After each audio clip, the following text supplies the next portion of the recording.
ואנחנו עוברים למחאת מבקשי המקלט האפריקנים שהגיעה אתמול לכנסת, אבל שם חיכתה להם הפתעה לא כל כך נעימה, כשיושב ראש הכנסת סירב לאפשר להם כניסה למשכן. איתנו חברת הכנסת מיכל רוזין ממרץ. בוקר טוב לך. בוקר טוב. אחת מחברות הכנסת שהזמינה את מבקשי המקלט למפגש.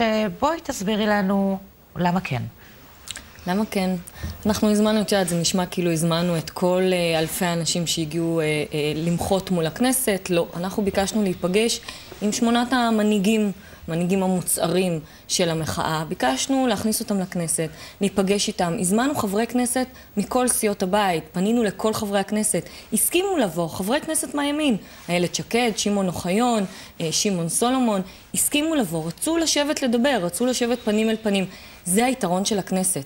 אנחנו מדינה דמוקרטית, אנחנו יכולים לדבר עם כולם.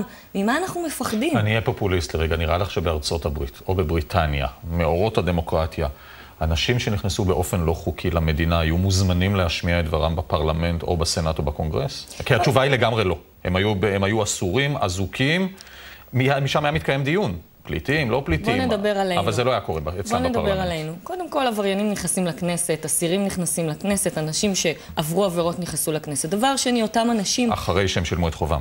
אותם אנשים שעכשיו רצו להיכנס לכנסת, זה אנשים שאין לגביהם צו מעצר, אף אחד לא קולה אותם, הם נמצאים פה תחת הגנה זמנית של המדינה. המדינה נתנה להם אשרת שהייה.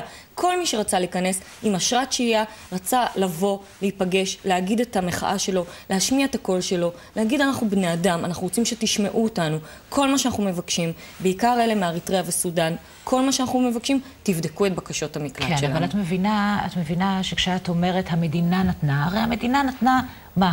לא פתרון. אני לא אוהבת לדבר במושגים של פתרון ובעיה, כי מדובר בבני אדם, ובאמת מישהו צריך, את יודעת, לקחת אחריות על הסיפור הזה. התחושה של האנשים, גם של אלה שיושבים פה מולך, גם של אלה בדרום תל אביב, שמרגישים את זה ויותר קשה להם עם המצב הזה, זה שהמדינה לא דואגת לשום דבר. זאת אומרת, מצד אחד את באה, את יושבת שם בממשלה, ואת באה ואת אומרת, בוא נחבק אותם. אף אחד לא ביקר, אני לא חושבת שהם זקוקים לחיבוק הזה. הם זקוקים בדיוק כמונו לאיזשהו פתרון. אני מסכימה איתך לגמרי. ולא זמני. אני לא יושבת בממשלה. אז מה אתם עושים שם? אם הייתי יושבת בממשלה, הייתי מביאה פתרון. אני כיושב ראש הוועדה לעובדים זרים בכנסת מהאופוזיציה, זה בדיוק מה שאני זועקת כל הזמן מול הממשלה. אני אומרת שהם לא מביאים פתרון. הם רק זורעים פחד באוכלוסייה, הם זורעים היסטריה, טרור, פאניקה. הם לא מביאים פתרון, כי הפתרון לא של הכלא סהרונים ולא של הכלא הפתוח או המתקן הפתוח. לדעתך, יש אחרים שסבורים שזה פתרון יעיל, את יודעת, זה גם אמירה לגיטימית. בוא נסתכל על העובדות. יש 53,000 מבקשי מקלט. מתוכם למעלה מ-40,000 מאריתריאה וסודן.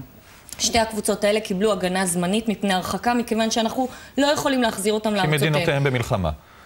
זאת העובדה, ולכן גם אם נכניס 10,000 למתקן הפתוח ועוד 2,000 לכלא סהרונים, עדיין נשארו 10,000 ברחובות. מה הממשלה אומרת לגביהם? היא לא אומרת כלום. היא אומרת, אולי נמצא מדינה שלישית, אולי יום אחד נוכל להחזיר אותם הביתה, ובינתיים תושבי דרום תל אביב סובלים. במקום להגיד, כרגע הם פה, הם צריכים להתפרנס במקום להסתובב ברחובות, הם צריכים לשלם מיסים, הם צריכים לשלם ביטוח בריאות כדי תגידי, מיכל, בקצרה, כי אנחנו צריכים לעבור למבזק, אבל עם יד על הלב, ממש בקצרה, כשאת רואה את ההפגנות האלה בתל אביב או בירושלים, אני יודע שתגידי סדר ציבורי והכל והתנהגו למופת. את לא מרגישה קצת לא נוח? יד על הלב לא. זה מרגש אותי. אני חושבת שכמו שאתה אומר, זה שמדינת ישראל מאפשרת את זה בצורה נאותה דמוקרטית. זה תעודת כבוד לנו, אני שואל עליהם. זה תעודת כבוד לנו, זה תעודת כבוד להם.